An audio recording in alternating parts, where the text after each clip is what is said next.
વધારે મહેનત નથી કરવી અને ચટપટું ટેસ્ટી અને નવું જો કંઈક ખાવું છે તો આ રેસીપી બેસ્ટ છે। અડધો કપ દહીંને ફેટી એમાં સ્વાદ પ્રમાણે મીઠું, હલકી એવી ખાંડ અને 2 ચપટી જેટલા ખાવાના સોડા એડ કરી સરસ એવું મિક્સ કરી ઢાંકી અને સાઈડમાં રાખી દઈએ। ત્યાં સુધીમાં 1 ચમચી તેલમાં અડદની દાળ, ચણાની દાળ, મેથી દાણા, ડુંગળી, આદુ, લસણ, મીઠા લીમડાના પાન, ટમેટું, 1 ટુકડો આંબલીનો એડ કરી સરસ એવું મિક્સ કરી દઈએ।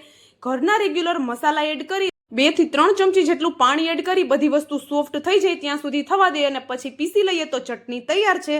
હવે દહીં રાખેલું હતું એ સરસ એવું ફ્લફી થઈ ગયું છે તો એમાં 1 કપ જેટલો મેંદુ અને 1 કપ જેટલો ચોખાનો લોટ એડ કરી દઈએ। બારીક કટ કરેલા ધાણા, મરચાં અને થોડું એવું જીરું એડ કરી સરસ એવું બધું મિક્સ કરી 1 મિનિટ માટે ફેટી ગરમ તેલમાં આ રીતે આપણે એના ભજીયા પાડી લઈએ।